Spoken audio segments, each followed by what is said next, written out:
اور گناہوں کا وزن جو ہے وہ کم ہو گیا، تو تب اللہ تعالیٰ ارشاد فرمائیں گے کہ یہ وہ دعائیں ہیں آپ کی جو دنیا میں نے قبول نہیں کی تھیں، یہ میرے پاس آپ کی امانت تھیں، آج اس کا صلہ آپ کو اس طرح سے مل رہا ہے۔ اور یہ بھی فرمایا ہے نبی صلی اللہ علیہ وآلہ وسلم نے بارہا حدیث مبارکہ میں کہ انسان خواہش کرے گا اس وقت کہ دنیا میں میری کوئی بھی دعا کبھی قبول نہ ہوئی ہوتی، اور آج مجھے اس کا صلہ اس طرح سے ملتا کہ میری نیکیوں کا پلڑا جو ہے وہ بھاری ہو گیا اور اللہ نے میری بخشش جو ہے وہ کر دی۔ تو اس لیے دعا آپ ہر نماز کے بعد ڈیٹیل سے مانگا کریں، اللہ کا شکر ادا کیا کریں کہ وہ 5 وقت آپ کو توفیق دیتا ہے کہ آپ اس کے سامنے ہاتھ پھیلا سکیں، مانگ سکیں، دعا کر سکیں۔ کبھی تو ایسا وقت آئے گا کہ انشاءاللہ ہماری دعائیں اپنے رب کی بارگاہ میں مقبول ہوں گی اور ہماری دلی مرادیں جو ہیں انشاءاللہ پوری ہوں گی، آمین ثم آمین۔ تو ہم چلتے ہیں جی اپنے اس وظیفے کی طرف۔ بہت ہی چھوٹا اور مختصر وظیفہ ہے، آپ کو سٹارٹ میں بتایا۔ کرنا آپ نے یہ ہے کہ آپ نے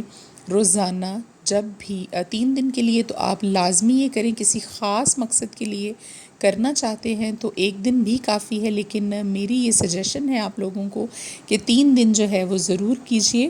تو کرنا یہ ہے، آپ نے کسی بھی فرض نماز کے بعد آپ جب اپنی نماز کو مکمل کر چکیں اور سلام پھیر لیں تو اس کے بعد آپ نے دوبارہ سے اسی طرح قبلہ رخ ہو کر اسی جائے نماز پر اپنا سر سجدے میں لے جانا ہے، اللہ کے حضور آپ نے سجدہ کرنا ہے، اور پہلے آپ نے 3 مرتبہ پڑھنا ہے جی اللہ اکبر، اللہ اکبر، اللہ اکبر، اور اس کے بعد آپ نے 33 مرتبہ پڑھنا ہے یا ارحم الراحمین، یا ارحم الراحمین، یا ارحم الراحمین۔ یہ اللہ تعالیٰ کا صفاتی نام ہے اور اس کا مطلب ہی ہے اے سب سے زیادہ مہربانی کرنے والے، رحم کرنے والے، رحیم اور رحمان۔ تو اللہ تعالیٰ کو جب آپ ان صفات کے ساتھ پکاریں گے تو اللہ ضرور، اللہ نے خود ارشاد فرمایا ہے کہ میں اپنے بندے سے مخاطب ہوں گا کہ مجھے رحمان اور رحیم کے نام سے پکارنے والے، بے شک میں ہی رحمان اور رحیم ہوں، تو مانگ مجھ سے کیا مانگنا چاہتا ہے۔ یہ آپ لوگ وہ نام جو ہے اپنی اسکرین پر بھی دیکھ سکتے ہیں، لیکن پہلے آپ نے 3 مرتبہ پڑھنا ہے جی اللہ اکبر سجدے میں جاتے ساتھ ہی، اور اس کے بعد 33 مرتبہ آپ پڑھیں گے یا ارحم الراحمین، یا ارحم الراحمین، یا ارحم الراحمین، اے سب سے زیادہ رحم کرنے والے، رحیم اور رحمان۔ یہ اللہ تعالیٰ کی صفات آپ بیان کریں گے، اور جب آپ اللہ تعالیٰ کو پکارتے ہیں اس نام سے تو بہت سی جگہوں پر یہ ارشاد نبوی صلی اللہ علیہ وآلہ وسلم بھی ہے، اور اللہ تعالیٰ نے خود بھی ارشاد فرمایا کہ میں اپنے بندے کی دعا کو خود سنتا ہوں براہ راست، اور اس کی دعا کو جب وہ مجھ سے مانگتا ہے تو میں خود اس کا جواب دیتا ہوں۔ تو جو دعا آپ کی ڈائریکٹ اللہ تعالیٰ کے پاس پہنچ جائے، آپ خود سوچئے، بغیر کسی رکاوٹ کے، بغیر فرشتوں کی مدد کے اللہ کے پاس فوراً پہنچ جائے، اور پھر اس کا جواب بھی اللہ تعالیٰ دیں آپ کو، تو کیسے ہو سکتا ہے کہ وہ دعا آپ کی قبول نہ ہو؟ میں تو ہمیشہ یہ کہتی ہوں کہ ہماری دعاؤں میں اتنی تڑپ ہی نہیں ہے۔ آپ کبھی سچے دل کے ساتھ اسپیشل اپنی اس کسی بھی دعا کرنے کے لیے یا کسی کام کے لیے، کسی حاجت کے لیے آپ اسپیشلی وضو کر کے بہت ڈیٹیل سے تسلی اور سکون کے ساتھ جائے نماز بچھائیے، اللہ کے حضور پیش ہوئیے اور اللہ کو پکاریے اپنی نماز ادا کرنے کے بعد، خواہ وہ نماز آپ کی فرض نماز ہی کیوں نہ ہو۔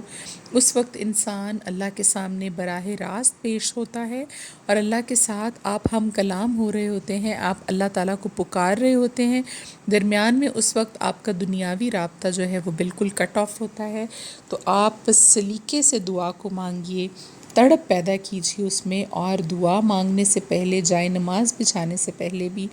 آپ اس بات کا یقین اپنے دل میں کر لیجئے کہ میری دعا ضرور قبول ہوگی۔ تو آپ یقین کیجئے کہ آپ کو کسی بھی خاص وظیفے کی بھی ضرورت نہیں پڑے گی،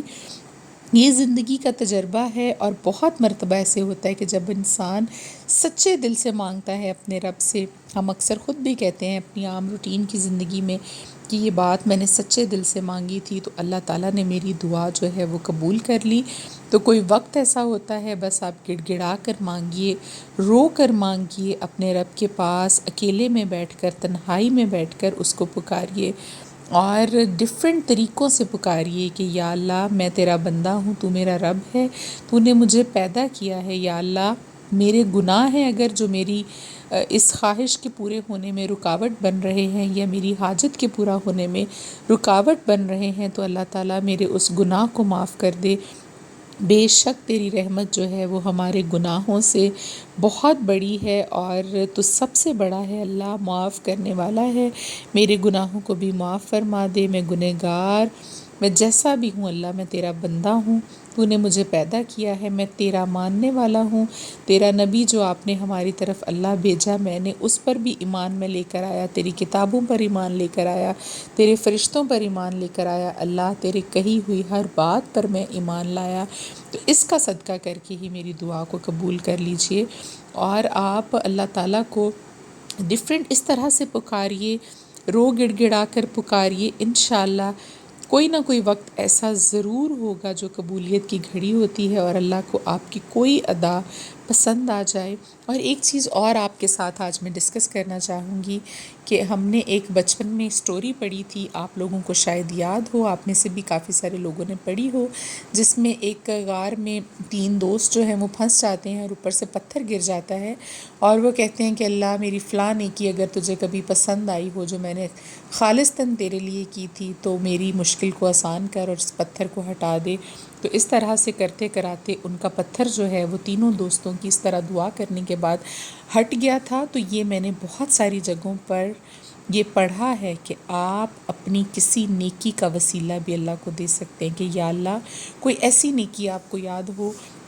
جو آپ نے بغیر دنیا کو دکھانے کے، دکھاوے کے بغیر خالصتاً اللہ کی رضا کے لیے کی ہو، اور ابھی آپ اکیلے میں اللہ کو بتا رہے ہیں کہ اللہ میں نے خالصتاً تیرے لیے عمل کیا تھا، تیرے ڈر اور خوف کی وجہ سے، تو اللہ اگر تجھے میری وہ نیکی پسند آئی ہو تو ہی مجھے نواز دے۔ اس طرح آپ اللہ کو جس طرح سے مرضی اپنے رب کے ساتھ بات کریں، وہ کوئی انسان نہیں، کوئی دنیا کے بادشاہ نہیں، کوئی آپ کا شریک نہیں، کوئی آپ کا رشتہ دار نہیں جو آپ کو کل کو طعنہ دے گا کہ تم نے میرے سامنے اپنی اس مجبوری کو بیان کیا تھا تو میں نے تجھے نوازا تھا۔ کیونکہ لوگ نارملی اسی طرح سے کرتے ہیں، آپ کو اگر کوئی چیز دے بھی دیں تو تا قیامت جب تک ان کی زندگی رہے گی، تا حیات وہ آپ کے اوپر احسان جو ہے وہ جتاتے ہیں، لیکن اللہ تعالیٰ کی ذات ہی واحد ایسی ذات ہے جو ہمیں بن مانگے بھی عطا کرتی ہے، اور ہمارے مانگنے پر بھی عطا کرتی ہے، اور ہمارے اوپر کوئی احسان نہیں کرتی۔ اور ہمیں دیکھیے گناہوں کے باوجود روزانہ اللہ تعالیٰ رزق بھی دیتے ہیں، ہماری بات کو، ہماری فریاد کو سنتے بھی ہیں، کافروں کو بھی رزق عطا کرتے ہیں، ان کی بات کو بھی سنتے ہیں، خواہ انہوں نے کوئی بت بنایا ہوا ہے، اللہ کے نام پر